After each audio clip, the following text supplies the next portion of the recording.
പ്രിയ കൂട്ടുകാരെ, കുഞ്ഞു മനസ്സിൻ നൊമ്പരങ്ങൾ എന്ന ഈ പരിപാടിയുടെ പുതിയൊരു എപ്പിസോഡിലേക്ക് എല്ലാവർക്കും സ്വാഗതം. ഇന്ന് നമ്മോടൊപ്പമുള്ളത് കോട്ടയം ക്രിസ്ത്യൻ ധ്യാന കേന്ദ്രത്തിലെ സന്തോഷേട്ടനാണ്. സന്തോഷേട്ടാ, ഇന്ന് നമ്മൾ ഏത് കുട്ടിയുടെ കാര്യമാണ് സംസാരിക്കുന്നത്? ഇന്ന് നമ്മൾ സംസാരിക്കുന്നത് ഒരു സംഗീത എന്ന പേരുള്ള പെൺകുട്ടിയെക്കുറിച്ചാണ്. പ്രത്യേകിച്ച് നമുക്ക് ഈ ടേമൊക്കെ പരീക്ഷയുടെ സമയം വരികയാണ്. പഠനവുമായിട്ട് ബന്ധപ്പെട്ട ഈശോയുടെ അത്ഭുതകരമായ സൗഖ്യം ലഭിച്ച മിടുക്കി കുട്ടി. അവളുടെ പ്രശ്നം ഇതായിരുന്നു. അവൾ ധ്യാനത്തിന് അവളുടെ മാതാപിതാക്കൾ അവളെ കൂട്ടിക്കൊണ്ട് വന്നു.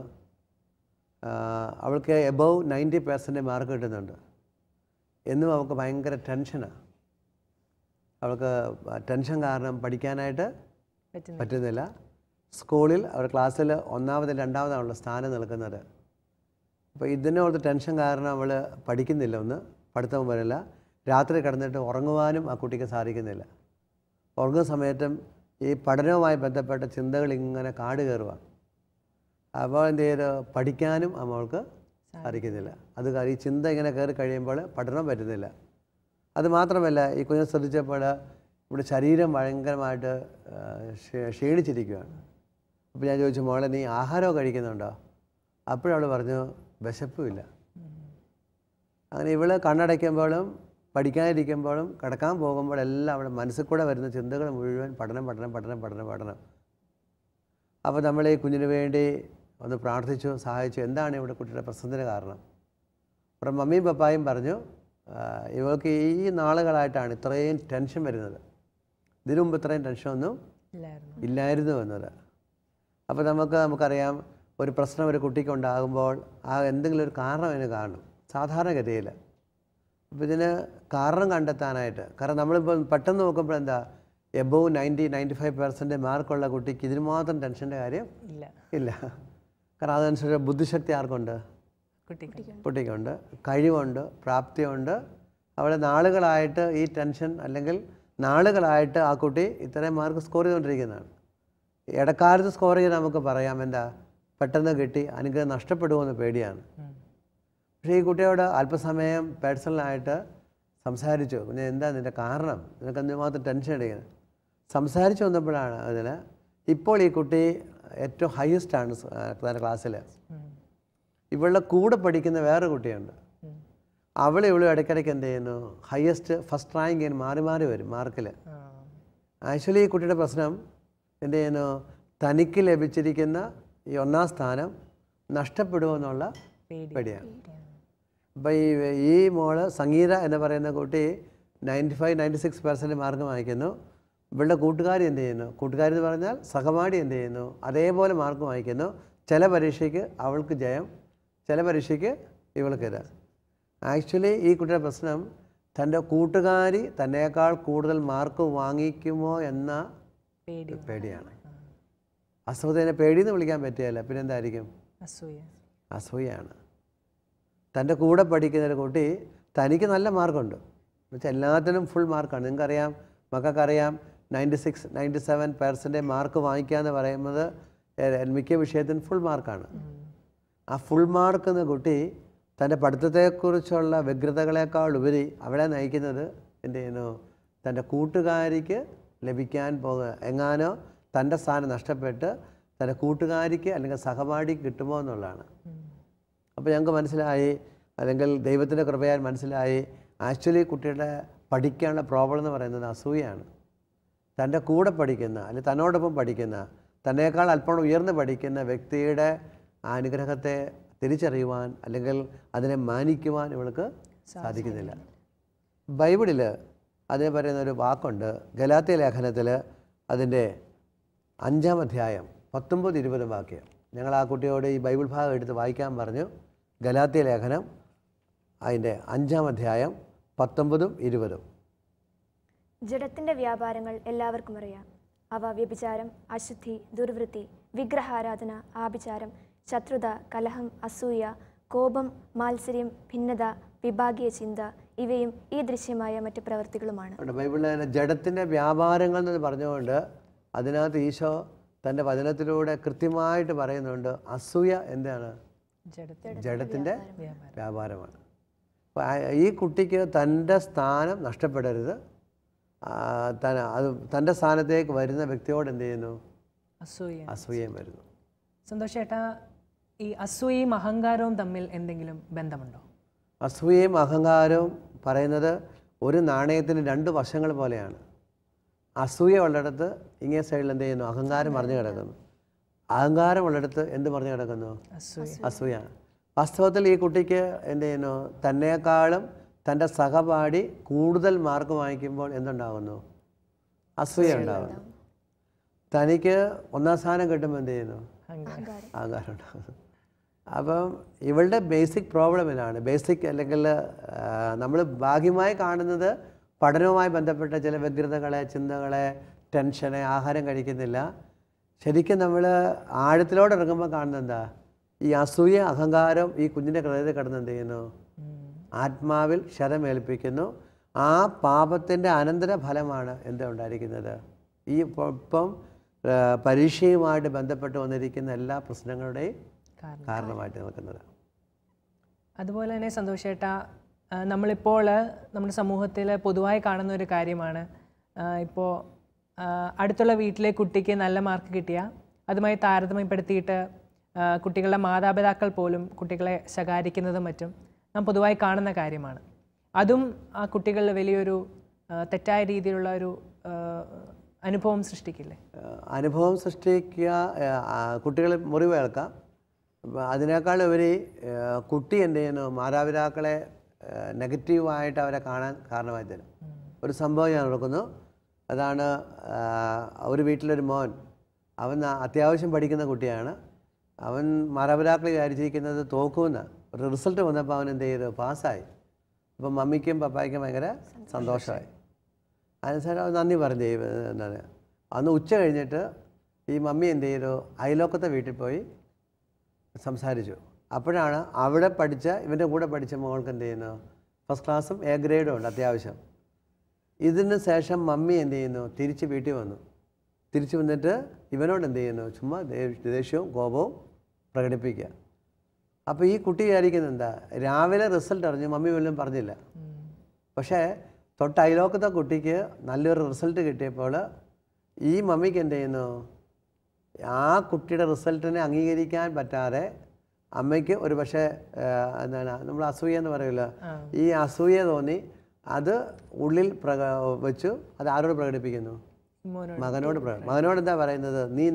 നിനക്ക് മാത്രം എന്നെ പഠിച്ചിട്ട് കഴിവില്ല. അപ്പോൾ ഈ ഇതുപോലൊരു കുട്ടി ഞങ്ങളുടെ അടുത്ത് വന്നപ്പോൾ കുട്ടി പറഞ്ഞാണ്, മമ്മി ഞാൻ ജയിച്ചെന്ന് കേട്ടപ്പോൾ മമ്മിക്ക് എന്ത് ചെയ്യുന്നു? വിഷമമൊന്നുമില്ലായിരുന്നു. തൊട്ടടുത്ത വീട്ടിലെ കുട്ടി എന്ത് ചെയ്യുന്നു?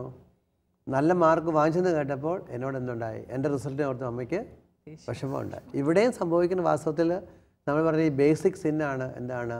അസൂയ എന്ന് പറയുന്ന സാധനമാണ്. ആക്ച്വലി അല്ലെങ്കിൽ മമ്മി അറിയുന്നില്ല. മമ്മിയിൽ പ്രകടമായ രാവിലെ ഉണ്ടായ വികാരവും വൈകുന്നേരം ഉണ്ടായ ഉച്ച കഴിഞ്ഞുണ്ടായ വികാരവും തമ്മിൽ വ്യത്യാസത്തിന് കാരണം എന്താ? ഈ കുട്ടിക്ക് ലഭിച്ച, അയലോക്കത്തെ കുട്ടിക്ക് ലഭിച്ച ഉന്നതമായ മാർക്കാണ്. അപ്പോൾ സംഗീതയ്ക്ക് ഇത് തിരിച്ചറിവ് കിട്ടിയപ്പോൾ സംഗീതയുടെ ഒരു വാക്യം പറഞ്ഞു. ലൂക്കായുടെ സുവിശേഷം അതിന് 1-ാം അധ്യായം 51-ാമത്തെ വാക്യം, ലൂക്ക 1:51 ഇപ്രകാരം വചനം പറയുന്നു: അവിടുന്ന് തൻ്റെ ഭുജം കൊണ്ട് ശക്തി പ്രകടിപ്പിച്ചു, ഹൃദയവിചാരത്തിൽ അഹങ്കരിക്കുന്നവരെ ചിതറിച്ചു. ഹൃദയ വിചാരത്തിൽ അഹങ്കരിക്കുന്നവരെ ചിതറിച്ചു. മോളെ, ഇപ്പം നിൻ്റെ ഇപ്പോൾ എന്ത് ചെയ്യുന്നു? മനസ്സുകളെല്ലാം ഇങ്ങനെ ചിതറിക്കൊണ്ടിരിക്കുകയാണ്. അതിന് ചിതറാൻ കാരണം ഇതാണ്. നീ പോലും അറിയാതെ നിൻ്റെ ഉള്ളിൽ എന്ത് ചെയ്യുന്നു?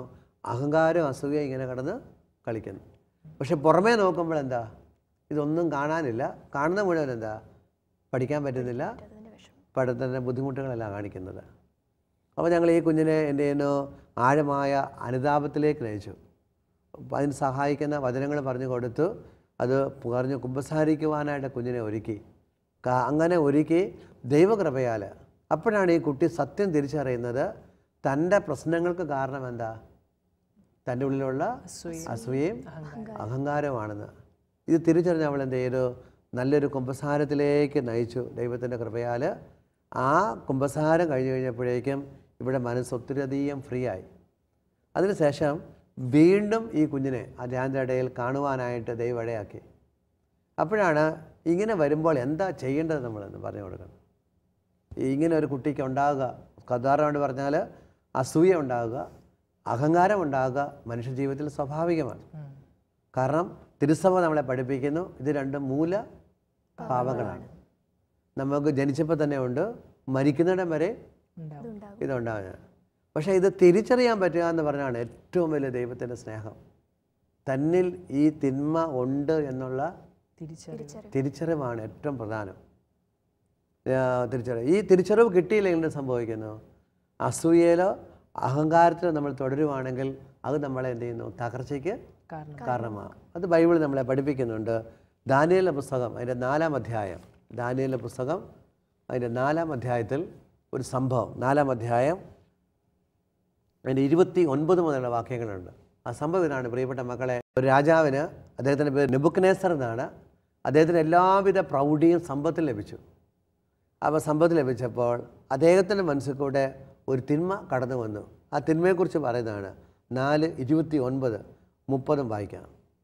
12 മാസം കഴിഞ്ഞ് ബാബിലോണിലെ രാജകൊട്ടാരത്തിൻ്റെ മട്ടുപ്പാവിൽ ഉല്ലാത്തുമ്പോൾ രാജാവ് പറഞ്ഞു, എൻ്റെ രാജകീയ മഹത്വത്തിനു വേണ്ടി രാജമന്ദിരമായി എൻ്റെ മഹാപ്രഭാവത്തിൽ ഞാൻ നിർമ്മിച്ചതല്ലേ മഹത്തായ ഈ ബാബിലോൺ. ഉണ്ടോ? അദ്ദേഹം പറയണ താൻ നിർമ്മിച്ച ബാബിലോൺ എന്ന് പറയുന്ന ആ സ്ഥലത്തെയും സാമ്രാജ്യത്തെയും കൊണ്ട് പറയുന്ന തൻ്റെ കഴിവും തൻ്റെ പ്രാപ്തിയും തൻ്റെ മിടുക്കും കൊണ്ടാണ് ഇപ്രകാരം നിർമ്മിച്ചതല്ലേ എന്ന് ചിന്തിക്കാൻ തുടങ്ങി. അത് പറയാനായിട്ട് തുടങ്ങുന്നതിന് മുമ്പ് എന്ത് സംഭവിച്ചു? 31-ാമത്തെ വാക്യം എന്ത് വായിച്ചു? ഈ വാക്കുകൾ രാജാവിൻ്റെ വായിൽ നിന്ന് വീഴുന്നതിന് മുൻപ് തന്നെ സ്വർഗത്തിൽ നിന്ന് ഒരു സ്വരം കേട്ടു, നെബൂഖദ്നേസർ രാജാവേ, നിന്നോടാണിത് പറയുന്നത്, രാജ്യം നിന്നിൽ നിന്ന് വേർപെട്ടിരിക്കുന്നു.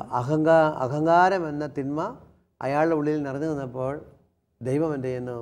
ആ സെക്കൻഡിൽ തന്നെ അയാൾക്ക് കൊടുത്തിരുന്ന ആ രാജാവ് എന്നുള്ള അധികാരം എന്ത് ചെയ്യുന്നു? ദൈവം വേർപെടുത്തി, രാജ്യത്തെ വേർപെടുത്തി. വാസ്തവത്തിൽ നമ്മളറിയാതെ നമ്മുടെ ജീവിതത്തിൽ അഹങ്കാരവും അല്ലെങ്കിൽ അതുമായിട്ട് ബന്ധപ്പെട്ട അസൂയയും കടന്നു വരുമ്പോൾ എന്ത് ചെയ്യുന്നു? നമുക്ക് ലഭിക്കേണ്ട ധാരാളം ദൈവ കൃപകൾ നമുക്ക് എന്ത് ചെയ്യുന്നു? നഷ്ടമാകുന്നു. അതുപോലെ തന്നെ നമ്മൾ ഇന്നത്തെ ലോകത്തിൽ കാണുന്നതാണ്, എനിക്ക് ജയിക്കണം എന്നൊരു ചിന്തയല്ല, മറിച്ച് എനിക്ക് മറ്റൊരാളെ തോൽപ്പിക്കണം എന്നൊരു ചിന്തയാണ് നമ്മുടെ കുട്ടികളിൽ നിന്ന് പ്രധാനമായും കാണാൻ കഴിയുന്നത്. നമ്മുടെ ജയം ദൈവത്തിൻ്റെ ദാനമാണ് എന്നൊരു തിരിച്ചറിവ് നഷ്ടപ്പെട്ടു പോവുകയല്ലേ ഈ സമൂഹത്തിൽ?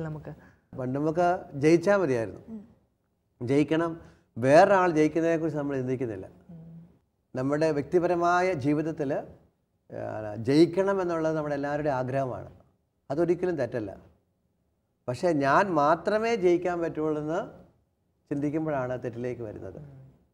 ഇപ്പോൾ നമുക്ക് ബൈബിളിൽ ഈ അഹങ്കാരവും അസൂയയും നമ്മുടെ ജീവിതത്തിൽ ഇങ്ങനെ ഒന്നിച്ചു നിന്നാൽ അത് വലിയൊരു തകർച്ചയിലേക്ക് വരാനുള്ള സാധ്യതകളുണ്ട്. അത് നമ്മൾ കുറച്ച് മുമ്പ് വായിച്ചത്. ഇപ്പോൾ രാജാവിൻ്റെ കയ്യിൽ നിന്ന് എന്ത് ചെയ്തു?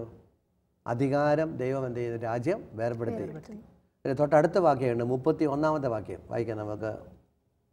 ഈ വാക്കുകൾ രാജാവിൻ്റെ വായിൽ നിന്ന് വീഴുന്നതിന് മുൻപ് തന്നെ സ്വർഗത്തിൽ നിന്ന് ഒരു സ്വരം കേട്ടു, നെബൂഖദ്നേസർ രാജാവേ, നിന്നോടാണിത് പറയുന്നത്, രാജ്യം നിന്നിൽ നിന്ന് വേർപെട്ടിരിക്കുന്നു. ഈ നെബൂഖദ്നേസർ രാജാവ് തൻ്റെ അധരം ഉപയോഗിച്ച് താൻ ചിന്തിച്ചത് പറയുന്നില്ല. മനസ്സിൽ കൂടെ എന്താ പോയിരിക്കുന്നത്?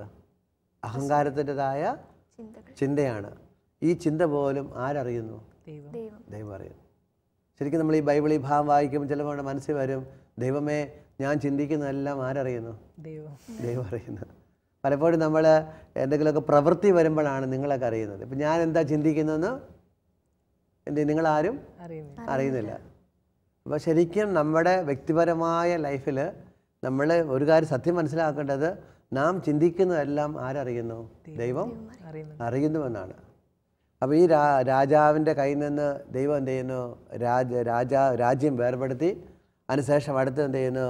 അതേ ഒരു മൃഗത്തെ പോലെ അലയുവാനായിട്ട് ആരംഭിച്ചു. 7 വർഷക്കാലം എന്ത് ചെയ്യുന്നു? മൃഗത്തെ പോലെ അലഞ്ഞു. അതിനുള്ള ഇത്രമാത്രം ആ തകർച്ച ആ മകൻ്റെ ജീവിതത്തിൽ ഉണ്ടാകാനുള്ള കാരണം എന്തായിരുന്നു? അഹങ്കാരമായിരുന്നു. അപ്പം ദൈവത്തിൻ്റെ കൃപയുണ്ടെങ്കിൽ മാത്രമേ മക്കളെ ഈ അഹങ്കാരവും ഈ അസൂയയും തമ്മിൽ തിരിച്ചറിയാൻ നമ്മളെ കൊണ്ട് സാധിക്കുകയുള്ളൂ. അല്ലെങ്കിൽ നമ്മൾ എന്ത് ചെയ്യുന്നു? അഹങ്കരിച്ചോ അസൂയപ്പെട്ടോ നമ്മൾ മുന്നോട്ട് പോകും. പക്ഷെ നമ്മൾ കാണിക്കുന്ന പല പ്രകടനങ്ങളും എന്തായിരിക്കും? വേറെ വലുതുമായിരിക്കും.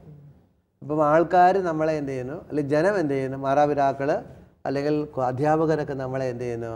നീ പേടിക്കണ്ട എന്നൊക്കെ പറഞ്ഞു തരും. ആക്ച്വലി പരീക്ഷയോടുള്ള പേടിയല്ല ഇവിടെ. എന്താ?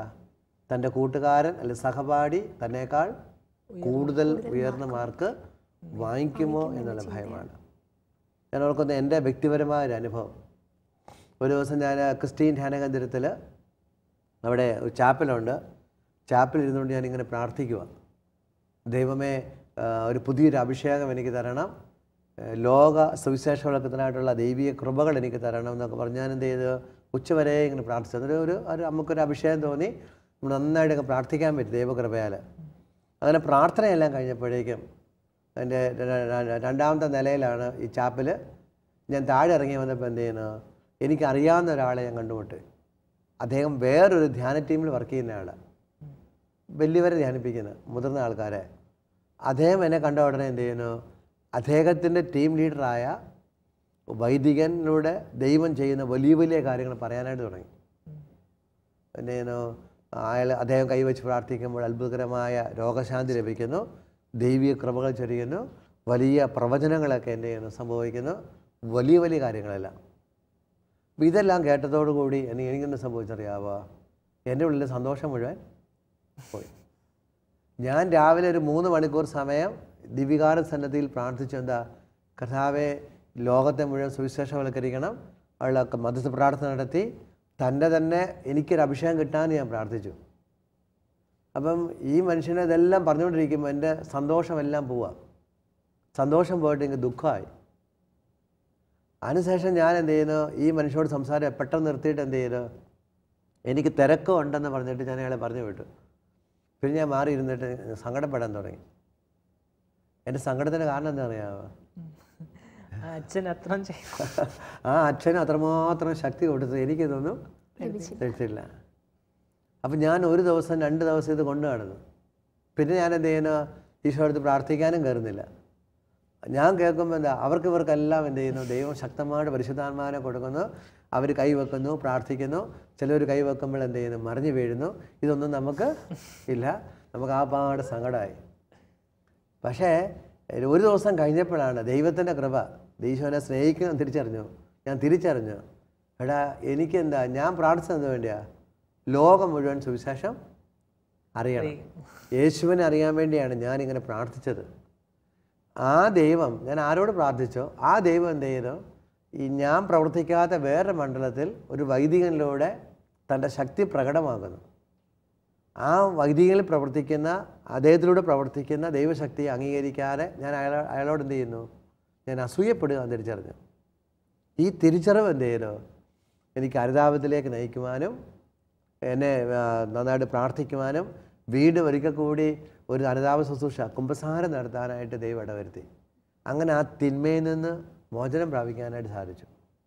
ഒരുപക്ഷെ അന്ന് അപ്രകാരം ഒരു തിരിച്ചറിവ് എനിക്ക് ലഭിച്ചില്ലായിരുന്നുവെങ്കിൽ ഞാനിപ്പോൾ ഇവിടെ ഈ നിങ്ങളുടെ മുമ്പിൽ കാണത്തില്ല.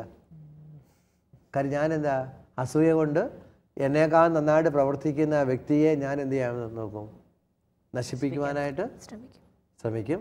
അദ്ദേഹത്തെക്കുറിച്ച് ആവശ്യമില്ലാത്ത കാര്യങ്ങളൊക്കെ ഞാൻ എന്ത് ചെയ്യും, വിളിച്ചു പറയും. അല്ലേ, നമുക്കിപ്പോൾ നിങ്ങളോട് പറയാം, അതുപോലെ പറയും. ഇതൊക്കെ ആരറിയുന്നു, ദൈവം അറിയും.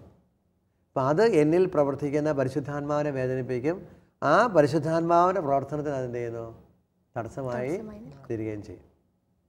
അതുപോലെ തന്നെ നമുക്ക് ഇങ്ങനൊരു അവസ്ഥ ഉണ്ടാകുമ്പോൾ, ഇപ്പോൾ സന്തോഷേട്ടൻ പറഞ്ഞതുപോലെ തന്നെ നമ്മളറിയാതെ തന്നെ നമ്മളുടെ ഉള്ളിൽ ഉണ്ടാകുന്ന ഒരു അവസ്ഥയാണ് ഈ അസൂയ, അഹങ്കാരം.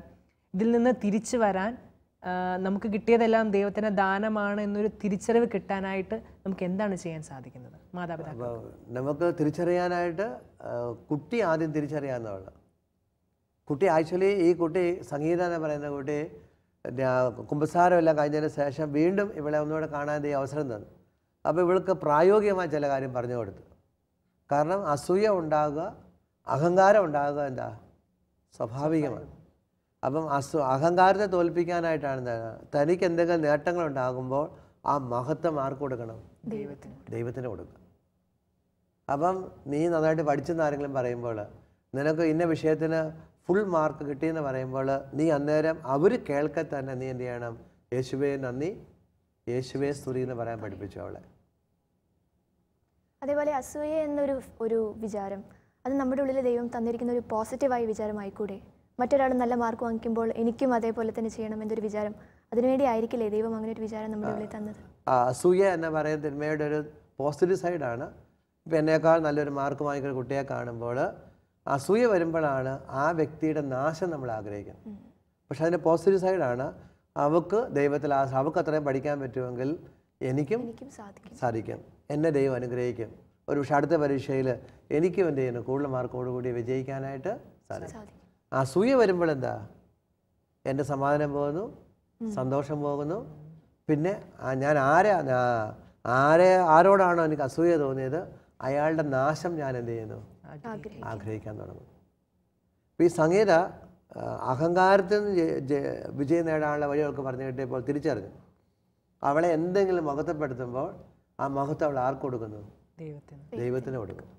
ഇപ്പം നീ നന്നായിട്ട് ചെയ്തു, നന്നായിട്ട് പഠിച്ചു, സംഗീത നിനക്കാണുള്ള ക്ലാസ്സിൽ നല്ല മാർക്ക്.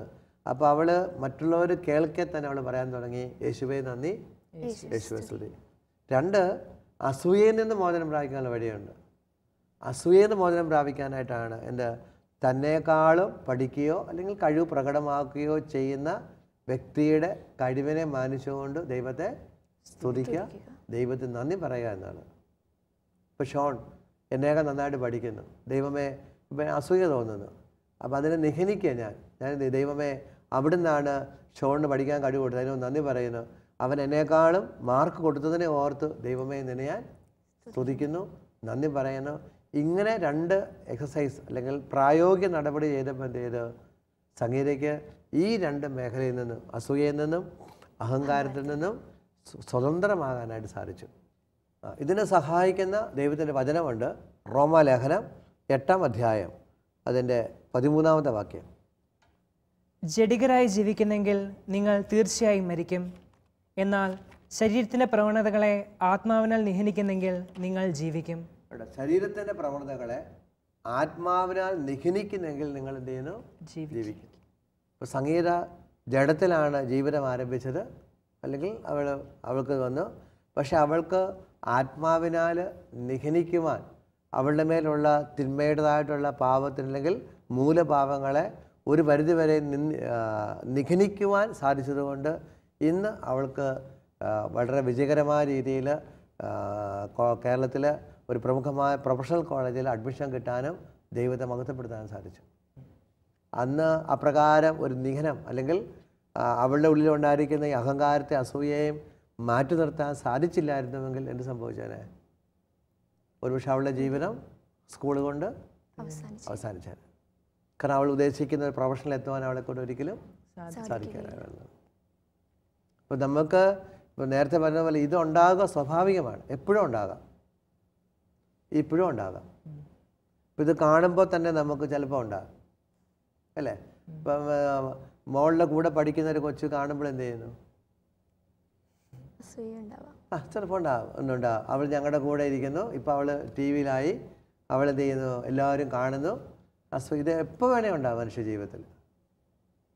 കാരണം ഇത് മനുഷ്യൻ്റെ ബേസിക്കായിട്ട് കിടക്കുന്ന ഒരു തിന്മയാണ്. പക്ഷെ ഇത് തിരിച്ചറിയാൻ സാധിച്ചാൽ മാത്രമേ ഉള്ളൂ ജീവിത വിജയം നേടുവാനായിട്ട് സാധിക്കുകയുള്ളൂ. തിരിച്ചറിവില്ലെങ്കിലോ അത് നാശത്തിലേക്ക് നമ്മളെ കൊണ്ടുപോകും. അപ്പോൾ നമുക്ക് ഇന്ന് പ്രത്യേകമായിട്ട് പ്രാർത്ഥിക്കാം. നമ്മുടെ കുഞ്ഞുങ്ങൾക്ക്, ധാരാളം കുട്ടികൾ വാസ്തവത്തിൽ ഇന്ന് ഈ അസൂയയ്ക്കും അഹങ്കാരത്തിന് അടിമപ്പെടുന്നുണ്ട്. പക്ഷെ പ്രത്യക്ഷത്തിൽ അവരറിയുന്നില്ല, അവരുടെ മാതാപിതാക്കളും അറിയുന്നില്ല. അവരുടെയും കുഴപ്പമില്ല, അവരുടെ മാതാപിതാക്കളും അറിയുന്നില്ല. കാരണം ഇത് മനുഷ്യൻ്റെ ഉള്ളിൽ ഇങ്ങനെ കിടക്കുന്നത് കൊണ്ട് ഇതുമായിട്ട് ബന്ധപ്പെട്ട് തിരിച്ചറിയാൻ പറ്റുന്നില്ല.